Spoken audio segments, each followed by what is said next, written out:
ਸ਼੍ਰੋਮਣੀ ਅਕਾਲੀ ਦਲ ਸੰਯੁਕਤ ਚ ਸੀਗੇ ਹੁਣ ਸੀਗੇ ਅਸਤੀਫਾ ਨਹੀਂ ਦਿੱਤਾ। ਨਹੀਂ ਮੈਂ ਕਿਹੜਾ ਕੋਈ ਜੁਆਇਨਿੰਗ ਹੈ, ਤੁਸੀਂ ਵੀ ਅੱਗੇ ਮੇਰੀ ਕਿਹੜਾ ਕੋਈ ਜੁਆਇਨਿੰਗ ਹੈ। ਤੂੰ ਬੀਜੇਪੀ ਦਾ ਇੱਕ ਸਿਰਫ ਬੀਜੇਪੀ ਮੁਰਦਾਬਾਦ, ਬੀਜੇਪੀ ਮੁਰਦਾਬਾਦ, ਬੀਜੇਪੀ ਮੁਰਦਾਬਾਦ, ਢੀਂਡਸਾ ਮੁਰਦਾਬਾਦ ਕਹੋ। ਅਸੀਂ ਉਹ ਨਹੀਂ ਕਹਿੰਦੇ, ਤੁਸੀਂ ਕਹਿੰਦੇ ਇਹ ਦੱਸੋ ਸਾਡੇ ਤੇ ਪਰਚੇ ਹੋਏ 66 ਕੰਪਲੇਂਟਾਂ ਹੋਈਆਂ ਆਲੇ-ਦੁਆਲੇ ਦੇ ਸਾਰੇ ਸ਼ਹਿਰਾਂ 'ਚ ਬੀਜੇਪੀ ਦੇ ਲੋਕਾਂ ਨੂੰ, ਜਿਨ੍ਹਾਂ ਨੂੰ ਘੇਰ ਕੇ ਉਹਨਾਂ ਦੇ ਮੂੰਹ ਕਾਲੇ ਕਰਦੇ ਰਹੇ। ਦੁਸ਼ਮਣੀਆਂ ਸਾਡੀਆਂ ਪਈਆਂ, ਇਹਨਾਂ ਦਾ ਕੀ ਗਿਆ? ਹੁਣ ਰਾਜੇਵਾਲ ਸਾਹਿਬ ਤੁਸੀਂ ਕੀ ਹੋ? ਤੁਸੀਂ ਕਿਹਦੇ ਏਜੰਟ ਹੋ? ਬੀਜੇਪੀ ਦੇ ਹੋ, ਆਰਐਸਐਸ ਦੇ ਹੋ, ਜਾਂ ਤੁਸੀਂ ਏਜੰਸੀਆਂ ਦੇ ਬੰਦੇ ਹੋ? ਰਾਜੇਵਾਲ ਸਾਹਿਬ ਨੂੰ ਅਸੀਂ ਇਹ ਪੁੱਛਣਾ ਚਾਹੁੰਦੇ ਹਾਂ। ਸਿੱਖੀ ਦੇ ਰੂਪ ਦੇ ਵਿੱਚ ਉਲਟਾ ਇਹਨਾਂ ਨੇ ਅੰਦਰ ਵੜ ਕੇ ਮੋਰਚੇ ਨੂੰ ਢਾਹ ਲਾਉਂਦੇ ਰਹੇ ਨੇ। ਉਹ ਸਾਬਤ ਹੋ ਗਈਆਂ ਸਾਰੀਆਂ ਗੱਲਾਂ। ਮੋਦੀ ਸਾਹਿਬ ਆਏ ਇੱਥੇ, ਪਬਲਿਕ ਵਿਰੋਧ ਕਰ ਰਹੀ ਹੈ, ਪੰਜਾਬੀ ਵਿਰੋਧ ਕਰ ਰਹੇ ਨੇ, ਮੋਰਚੇ 'ਚ ਬੱਸਾਂ ਲੈ ਕੇ ਜਾ ਰਹੇ ਨੇ। ਨੰਗੇ ਚਿੱਟੇ ਹੋ ਕੇ ਕਹਿੰਦੇ ਆ ਕਿ ਰਾਜੇਵਾਲ ਸਾਹਿਬ ਨੇ ਧਰਨਾ ਵੇਚਤਾ। ਪੰਜਾਬ ਦੀਆਂ 2022 ਦੀਆਂ ਵਿਧਾਨ ਸਭਾ ਚੋਣਾਂ ਦੌਰਾਨ ਇਸ ਵਾਰ ਵੱਖਰਾ ਹੀ ਮੁਕਾਬਲਾ ਦੇਖਣ ਨੂੰ ਮਿਲ ਰਿਹਾ ਹੈ, ਕਿਉਂਕਿ ਕਿਸਾਨ ਜਥੇਬੰਦੀਆਂ ਵੀ ਸਿਆਸੀ ਮੈਦਾਨ ਦੇ ਵਿੱਚ ਉਤਰ ਚੁੱਕੀਆਂ ਨੇ। ਜਿੱਥੇ ਟਿਕਟਾਂ ਨੂੰ ਲੈ ਕੇ ਕਾਂਗਰਸ ਦੇ ਵਿੱਚ ਆਪਸੀ ਖਾਨਾ ਜੰਗੀ ਚੱਲ ਰਹੀ ਹੈ, ਉੱਥੇ ਹੀ ਹੁਣ ਸੰਯੁਕਤ ਸਮਾਜ ਮੋਰਚੇ ਦੇ ਲੀਡਰ ਬਲਬੀਰ ਸਿੰਘ ਰਾਜੇਵਾਲ ਦਾ ਵੀ ਵਿਰੋਧ ਹੋਣਾ ਸ਼ੁਰੂ ਹੋ ਗਿਆ ਹੈ। ਰਾਜੇਵਾਲ ਤੇ ਇਲਜ਼ਾਮ ਲੱਗੇ ਨੇ ਕਿ ਬੀਜੇਪੀ ਦੇ ਨੇੜਤਾ ਵਾਲੇ ਸੁਖਵੰਤ ਸਿੰਘ ਢਿੱਲੋਂ ਨੂੰ ਖੰਨਾ ਤੋਂ ਟਿਕਟ ਦਿੱਤੀ ਗਈ ਹੈ। ਇਸ ਕਰਕੇ ਕਿਸਾਨਾਂ ਨੇ ਰਾਜੇਵਾਲ ਦੇ ਖਿਲਾਫ ਵਿਰੋਧ ਕਰਨ ਦਾ ਐਲਾਨ ਕਰ ਦਿੱਤਾ ਹੈ ਅਤੇ ਸੰਯੁਕਤ ਸਮਾਜ ਮੋਰਚੇ ਵੱਲੋਂ ਕਿਸਾਨਾਂ ਦੇ ਨਾਲ ਕੀਤੀ ਗਈ ਬੇਇਨਸਾਫੀ ਦੇ ਖਿਲਾਫ 27 ਜਨਵਰੀ ਨੂੰ ਖੰਨਾ ਦੀ ਅਨਾਜ ਮੰਡੀ ਵਿਖੇ ਇਕੱਠ ਰੱਖਿਆ ਜਾਵੇਗਾ। ਸਾਨੂੰ ਸਾਰੀ ਦੇਖੋ ਜੀ 2 ਦਿਨ ਤੋਂ ਜਿਹੜੀ ਰਾਤ ਪਰਸੋਂ ਰਾਤ ਟਿਕਟ ਅਨਾਉਂਸ ਹੋਈ ਹੈ ਜਿਹੜੀ ਖੰਨੇ ਤੋਂ ਸੁਖਵੰਤ ਸਿੰਘ ਢਿੱਲੋਂ ਜਿਹੜੇ ਬੀਜੇਪੀ ਦੇ ਪੂਰੇ ਜਿਹੜੇ ਸਾਥੀ ਨੇ, ਪੂਰਾ ਜਿਹੜਾ ਆਪਣਾ ਇਹਨਾਂ ਦਾ ਸਮਰਥਨ ਹੈ ਇਹਨਾਂ ਦਾ ਉਹ ਬੀਜੇਪੀ ਨੂੰ ਆ। ਉਹ 2 ਦਿਨ ਪਹਿਲਾਂ ਹੀ ਅਖਬਾਰਾਂ 'ਚ ਇਹਨਾਂ ਦੀਆਂ ਖਬਰਾਂ ਲੱਗਦੀਆਂ ਨੇ ਕਿ ਜੇ ਜਿਹੜਾ ਬੀਜੇਪੀ ਵੱਲੋਂ ਜਾਂ ਜਿਹੜੀ ਪੰਜਾਬ ਲੋਕ ਕਾਂਗਰਸ ਵੱਲੋਂ ਜਿਹਨੂੰ ਵੀ ਟਿਕਟ ਮਿਲਦੀ ਹੈ ਸਮਰਥਨ ਕਰਨਗੇ।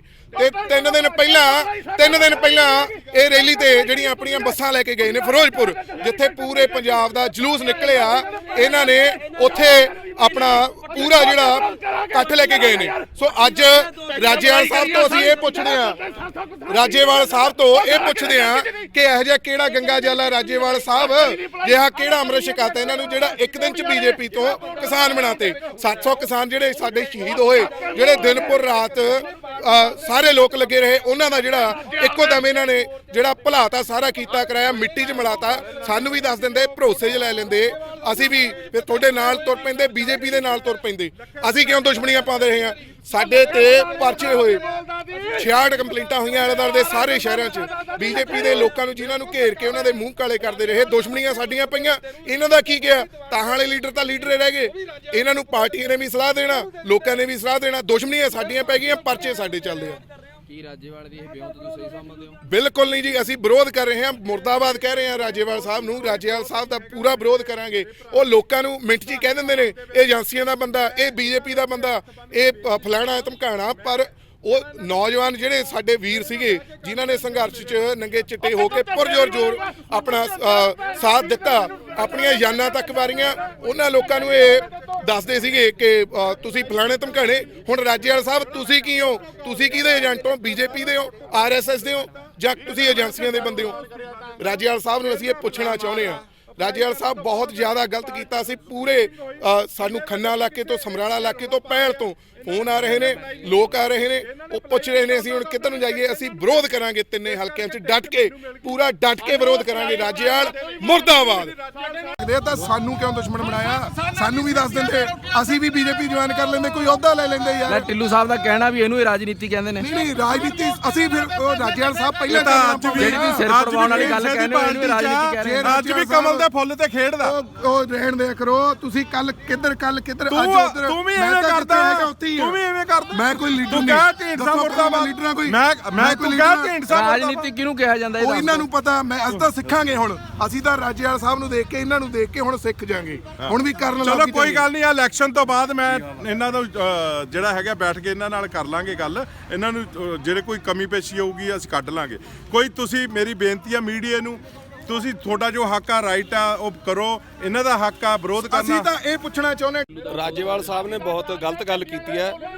ਜਿਹੜੇ ਬੰਦੇ ਉਹਨਾਂ ਵਾਸਤੇ ਕੰਮ ਕਰ ਰਹੇ ਸੀ ਦਿਨ ਰਾਤ ਉਹਨਾਂ ਦੇ ਪਿੱਛੇ ਲੱਗ ਕੇ ਮੋਰਚੇ ਨੂੰ ਸਫਲ ਬਣਾਉਣ ਵਾਸਤੇ ਜਦੋਂ ਉਹਨਾਂ ਦਾ ਹੁਕਮ ਹੁੰਦਾ ਸੀ ਉਦੋਂ ਹੀ ਜਾਂਦੇ ਸੀਗੇ। ਉਹਨਾਂ ਦਾ ਇਹਨਾਂ ਨੇ ਇੱਕ ਬੰਦੇ ਤੋਂ ਵੀ ਪੁੱਛਿਆ ਤੱਕ ਨਹੀਂ ਕਿਸੇ ਨੂੰ। ਬਬਲੀ ਤਿਵਾੜੀ ਦੇ ਪਹਿਲਾਂ ਬੋਰਡ ਲਵਾਏ ਰਾਜੇਵਾਲ ਸਾਹਿਬ ਨੇ, ਉਹਨਾਂ ਦਾ ਨਾਂ ਤੱਕ ਨਹੀਂ ਆਇਆ।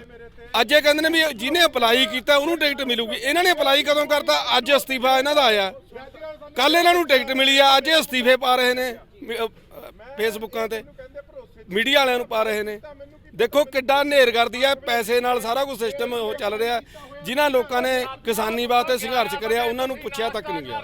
ਇੱਧਰ ਰਾਜੇਵਾਲ ਸਾਹਿਬ ਦੇ ਬਹੁਤ ਸਾਰੇ ਐਲੀਗੇਸ਼ਨ ਲੱਗੇ ਨੇ, ਪੈਸੇ ਦੇ ਵੀ ਐਲੀਗੇਸ਼ਨ ਲੱਗੇ ਨੇ, ਕਿ ਜਾਇਜ਼ ਸਮਝਦੇ ਹੋ ਸਾਰੇ? ਬਿਲਕੁਲ ਜਾਇਜ਼ ਨੇ। ਇਸ ਹਿਸਾਬ ਨਾਲ ਤਾਂ ਦੇਖੋ ਰਾਜੇਵਾਲ ਸਾਹਿਬ ਨੇ ਇੱਕ ਰਾਤ ਵੀ ਤੰਬੂ 'ਚ ਨਹੀਂ ਕੱਟੀ।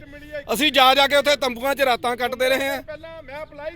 ਠੀਕ ਆ, ਇਹ ਆ ਹੁਣ ਮੋਰਚਾ ਬਣਾ ਕੇ, ਸਮਾਜ ਮੋਰਚਾ ਬਣਾ ਕੇ ਉਹਦੇ 'ਚ ਵੀ ਬਹੁਤ ਧੱਕਾ ਕਰ ਰਹੇ ਨੇ, ਗਲਤ ਕਰ ਰਹੇ ਨੇ। ਜਿਹੜਾ ਕਿਸਾਨੀ ਸੰਘਰਸ਼ ਦਾ ਸ਼ੇਰ ਆ ਉਹ ਰਾਜੇਵਾਲ ਸਿਰ ਤੇ ਬੰਨਿਆ, ਉਹਨੂੰ ਕਿਵੇਂ ਸਮਝਦੇ? ਬਿਲਕੁਲ ਨਹੀਂ, ਰਾਜੇਵਾਲ ਸਾਹਿਬ ਦੇ ਸਿਰ ਤੇ ਬੰਨਿਆ, ਕਿਸੇ ਦੇ ਸਿਰ ਤੇ ਨਹੀਂ ਬੰਨਿਆ। ਹੁਣ ਜਿਵੇਂ ਆਪੋ ਇਲੈਕਸ਼ਨ ਲੜ ਰਹੇ ਸਮਰਾਲੇ ਦੇ ਵਿਰੋਧ, ਬਿਲਕੁਲ ਤੁਹਾਡੇ ਸਾਹਮਣੇ ਹੀ ਹੈ। ਜਿੱਦਾਂ ਆ ਕੁਝ ਕਰ ਰਹੇ ਨੇ ਸਮਰਾਲੇ 'ਚੋਂ ਪਤਾ ਲੱਗ ਜੂ ਕਿੰਨੀਆਂ ਕੁ ਵੋਟਾਂ ਪੈਂਦੀਆਂ, ਕਿੰਨੇ ਕੁ ਕਿਸਾਨ ਨਾਲ ਤੁਰਨਗੇ। ਸਾਡੇ ਇੱਥੇ ਏਰੀਆ ਦਾ ਕੋਈ ਕਿਸਾਨ ਨਾਲ ਤੁਰੂਗਾ ਉਹਨਾਂ ਦੇ। ਢਿੱਲੋਂ ਜੀ ਨੂੰ ਟਿਕਟ ਦਿੱਤੀ ਆ, ਤੁਸੀਂ ਇੱਥੇ ਵਿਰੋਧ ਕਰੋਗੇ? ਬਿਲਕੁਲ ਰੱਜ ਕੇ ਵਿਰੋਧ ਕਰਾਂਗੇ। ਬੀਜੇਪੀ ਦੀ ਬੰਦਾ, ਬੀਜੇਪੀ ਦਾ ਸਮਰਥਕ, ਬੀਜੇਪੀ ਨਾਲ ਯਾਰੀਆਂ ਪਕਾਈਆਂ ਕਿਸਾਨੀ ਅੰਦੋਲਨ ਦੇ ਵਿੱਚ ਰਾਸ਼ਨ ਦੇਣਾ ਜਾਂ ਫੰਡ ਦੇਣਾ, ਉਹ ਦੇ ਕੇ ਸਿੱਖੀ ਦੇ ਰੂਪ ਦੇ ਵਿੱਚ ਉਲਟਾ ਇਹਨਾਂ ਨੇ ਅੰਦਰ ਵੜ ਕੇ ਮੋਰਚੇ ਨੂੰ ਢਾਹ ਲਾਉਂਦੇ ਰਹੇ ਨੇ। ਉਹ ਸਾਬਤ ਹੋ ਗਈਆਂ ਸਾਰੀਆਂ ਗੱਲਾਂ। ਕੀ ਲੱਗਦਾ ਵੀ ਰਾਜੇਵਾਲ ਸਾਹਿਬ ਆਰਐਸਐਸ ਦੇ ਨੁਮਾਇੰਦੇ ਨੇ? ਬਿਲਕੁਲ ਇਹੀ ਸਾਬਤ ਤਾਂ ਹੋ ਰਿਹਾ ਜੀ। ਆ ਟਿੱਲੂ ਸਾਹਿਬ ਆਰਐਸਐਸ ਦੇ ਹੀ ਨੁਮਾਇੰਦੇ ਨੇ। ਜੇਤਲੀ ਸਾਹਿਬ ਨਾਲ ਇਹਨਾਂ ਦੀਆਂ ਫੋਟੋਆਂ, ਮੋਦੀ ਸਾਹਿਬ ਆਏ ਇੱਥੇ, ਪਬਲਿਕ ਵਿਰੋਧ ਕਰ ਰਹੀ ਹੈ, ਪੰਜਾਬੀ ਵਿਰੋਧ ਕਰ ਰਹੇ ਨੇ, ਮੋਰਚੇ 'ਚ ਬੱਸਾਂ ਲੈ ਕੇ ਜਾ ਰਹੇ ਨੇ। ਮੈਂ 12 ਤਰੀਕ ਨੂੰ ਖਾਰਾ ਸਾਹਿਬ ਦੇ ਨਾਲ, ਜੋ ਲੁਧਿਆਣੇ ਤੋਂ ਜਿਹਨੂੰ ਟਿਕਟ ਮਿਲੀ ਹੈ ਪੰਜਾਬ ਲੋਕ ਆਧਾਰ ਵਾਲਿਆਂ ਦੇ ਵਿੱਚੋਂ, ਉਹਦੇ ਨਾਲ ਜਾ ਕੇ ਮੈਂ ਅਪਲਾਈ ਕੀਤਾ। ਅਪਲਾਈ ਦੀ ਇੱਕ ਕਾਪੀ ਮੇਰੇ ਕੋਲ ਪਈ ਆ, ਜੋ ਮੇਰੀ ਕਾਰ ਦੇ ਵਿੱਚ ਮੈਂ ਫਾਈਲ ਕਰਾ, ਹੁਣੇ ਦਿਖਾ ਸਕਦਾ ਤੁਹਾਨੂੰ। ਬਿਲਕੁਲ। ਤੇ ਬਲਵੀਰ ਸਿੰਘ ਰਾਜੇਵਾਲ ਤੋਂ ਮੈਂ ਪਰਮਿਸ਼ਨ ਲੈ ਕੇ ਗਿਆ, ਉਹਨਾਂ ਨੇ ਨੰਬਰ ਦਿੱਤੇ ਨੇ ਮੈਨੂੰ ਕਾਦੀਆਂ ਸਾਹਿਬ ਦਾ, ਤੇ ਮੈਂ ਕਾਦੀਆਂ ਸਾਹਿਬ ਨਾਲ ਗੱਲ ਕਰਕੇ ਫਿਰ ਮੈਂ ਅਪਲਾਈ ਕਰਨ ਵੀ ਆ ਮਰੇਲ ਕੋਟਲਾ ਦਫ਼ਤਰ ਗਏ ਨੇ ਜਿਹੜਾ ਫੁਆਰਾ ਚੌਕ ਦੇ ਵਿੱਚ ਆ। ਮੈਂ ਉੱਥੇ ਜਾ ਕੇ ਐਪਲੀਕੇਸ਼ਨ ਦੇ ਕੇ ਉਸ ਦਿਨ ਤੱਗੜ ਜੀ ਵੀ ਉੱਥੇ ਹਾਜ਼ਰ ਸਨ। ਔਰ ਤੁਹਾਨੂੰ ਇਹ ਦੱਸ ਦਈਏ, ਇਹਨਾਂ ਦੀ ਜਿਹੜੀ ਦੇਣ ਹੈ, ਆਪਣੀ ਜਿਹੜੀ ਇਹਨਾਂ ਦੀ ਤਨਖਾਹ ਆਉਂਦੀ ਹੈ, ਜਿਹੜੀ ਉਹਦਾ ਇਹ ਦਸਵੰਧ 5000 ਰੁਪਇਆ ਦਿੱਲੀ ਭੇਜਦੇ ਰਹੇ ਨੇ, ਤੇ 4000 ਰੁਪਇਆ ਪਰ ਮੰਥ ਮੈਂ ਅੰਬਾਲੇ ਬਾਰਡਰ ਦੇ ਉੱਤੇ ਦਿੰਦਾ ਰਿਹਾ।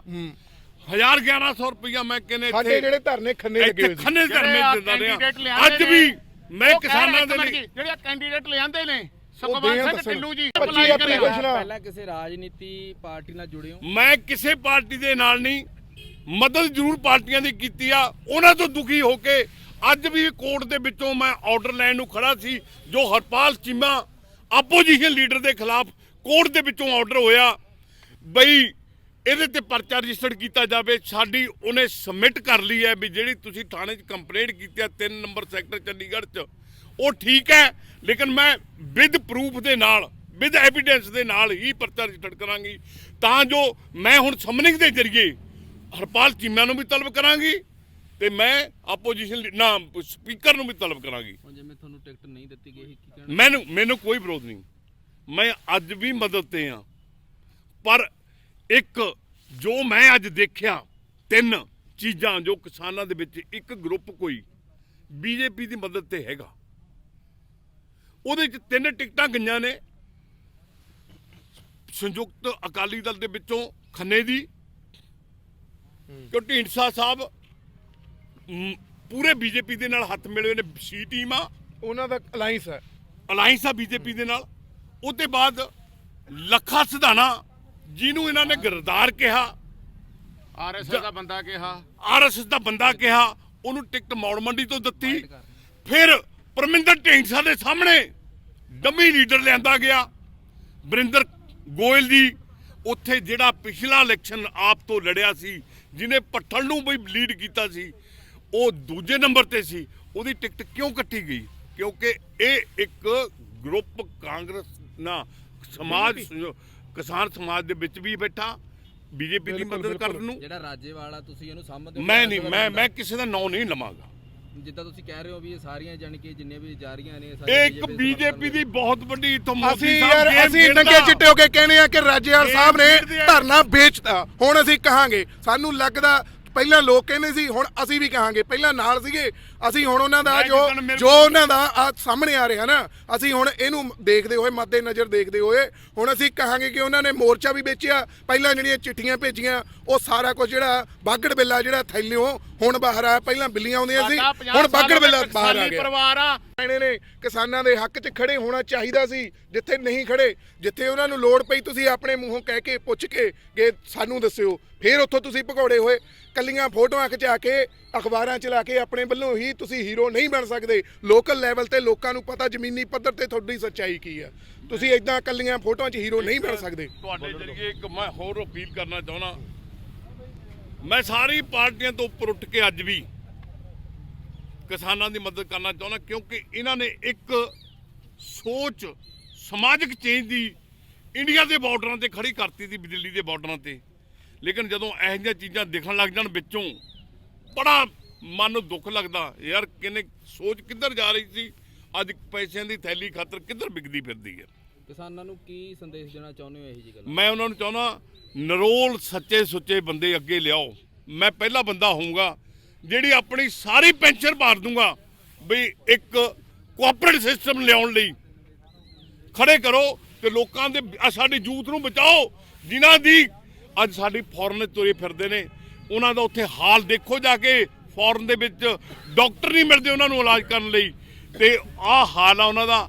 ਉਹਨਾਂ ਨੂੰ ਬਚਾਉਣ ਖਾਤਰ ਪੰਜਾਬ ਦੇ ਅੰਦਰ ਹਜ਼ਾਰਾਂ ਲੱਖਾਂ ਰੁਜ਼ਗਾਰ ਪੈਦਾ ਹੋ ਸਕਦਾ, ਜਿਹੜਾ ਅਸੀਂ ਪੈਦਾ ਕਰ ਸਕਦੇ ਹਾਂ ਪੰਜਾਬ ਦੀ ਧਰਤੀ ਤੋਂ। ਮੈਂ ਕੋਲਾ ਪ੍ਰੋਜੈਕਟ ਕਰਨ ਦਾ ਤੁਹਾਨੂੰ ਇੱਕ ਪ੍ਰੋਜੈਕਟ ਦੇ ਸਕਦਾ, ਪੰਜਾਬ ਦੇ ਬਿਜਲੀ ਵੀ ਸਸਤੀ ਕਰਨ ਖਾਤਰ ਇੱਕ ਪ੍ਰੋਜੈਕਟ ਦੇ ਸਕਦਾ। ਇੱਕ ਕੋਆਪਰੇਟਿਵ ਸਿਸਟਮ ਦੇ ਅੰਦਰ ਜੇ ਪੰਜਾਬ ਨੂੰ ਗੰਦ ਦੇ ਵਿੱਚੋਂ ਕੱਢ ਸਕਦੇ ਆ ਤਾਂ ਉਹ ਦੇਖੋ ਜੀ, ਕੱਢਿਆ ਸਾਡੇ ਜਾ ਦਿਲ 'ਚ ਸਕਦਾ। ਬੁਲਬੁਲਾ ਸੀਗਾ, ਉਹ ਅਸੀਂ ਅੱਜ ਕੱਢਤਾ। ਅਸੀਂ ਅਗਲੀ 2-3 ਦਿਨ ਦੇ ਵਿੱਚ ਅਗਲੀ ਮੀਟਿੰਗ ਆ ਸਾਡੀ, ਸਾਰੇ ਪਿੰਡਾਂ ਤੋਂ ਅਸੀਂ ਸਾਡੇ ਕਿਸਾਨ ਆਉਣਗੇ। ਬਿਲਕੁਲ। ਅਸੀਂ ਜੋ ਅਗਲੀ ਰਣਨੀਤੀ ਆ ਉਸ ਦੇ ਤਹਿ ਅਸੀਂ ਅਗਲਾ ਪ੍ਰੋਗਰਾਮ ਤੈਅ ਕਰਾਂਗੇ। ਇਸੇ ਦੌਰਾਨ ਰਾਜੇਵਾਲ ਧੜੇ ਦੇ ਨੁਮਾਇੰਦਿਆਂ ਵਿਚਕਾਰ ਤਿੱਖੀ ਬਹਿਸ ਹੋਈ ਹੈ, ਪਰ ਉਹਨਾਂ ਦਾ ਕਹਿਣਾ ਕਿ ਸਾਡੇ ਭਰਾ ਨੇ, ਅਸੀਂ ਮਸਲੇ ਨੂੰ ਜਲਦ ਹੱਲ ਕਰ ਲਵਾਂਗੇ। ਉਹ ਸਾਡੇ ਭਰਾ ਨੇ ਜੀ, ਕੁਛ ਨਹੀਂ ਕਹਿਣਾ ਚਾਹੁੰਦਾ। ਉਹਨਾਂ ਦੇ ਮਨ ਦੇ ਵਿੱਚ ਗੁੱਸਾ ਸੀ, ਮੈਂ ਆ ਗਿਆ, ਨਿਕਲ ਗਿਆ। ਇਹ ਤਾਂ ਚੱਲਦਾ ਹੀ ਰਹਿਣਾ। ਇਲੈਕਸ਼ਨ ਵਿਰੋਧ ਤਾਂ ਉੱਥੇ ਹੁੰਦਾ ਜਿੱਥੇ ਲੋਕ ਕਰਨ। ਇਹ ਤਾਂ ਸਾਡਾ ਭਾਈਚਾਰਾ। ਜੇ ਮੇਰੀ ਗੱਲ ਸੁਣੋ, ਦੋ ਭਰਾ ਨੇ, ਮਾਰਦਾ ਇੱਟ ਬੱਗਮੀ ਦੂਜੇ ਦੇ, ਉਹ ਦੂਜੇ ਦੇ ਗੰਡਾਸਾ, ਮਾਮੇ ਫੁੱਫੜ ਵਿੱਚ ਪੈ ਜਾਂਦੇ, ਸਮਝੌਤਾ ਹੋ ਜਾਂਦਾ। ਇਦਾਂ ਹੀ ਇਹਨੂੰ ਰਾਜਨੀਤੀ ਸਮਝਦੇ? ਬਿਲਕੁਲ, ਇਹ ਰਾਜਨੀਤੀ ਹੈ। ਲੋਕਾਂ ਲਈ ਕੀ ਸੁਨੇਹਾ ਦੇਣਾ ਚਾਹੋਗੇ? ਲੋਕਾਂ ਲਈ ਸੁਨੇਹਾ ਇਹ ਆ ਵੀ ਆਪਸ ਦੇ ਵਿੱਚ ਨਾ ਲੜੋ। ਤੁਸੀਂ ਜਿਹਦਾ ਵਿਰੋਧ ਕਰਨਾ ਉਹਦਾ ਵਿਰੋਧ ਕਰੋ, ਜਿਹਨੇ ਬੀਜੇਪੀ ਦਾ ਵਿਰੋਧ ਕਰੋ, ਜਿਹਨੇ 750 ਕਿਸਾਨ ਮਾਰਿਆ ਉਹਨਾਂ ਦਾ ਵਿਰੋਧ ਕਰੋ।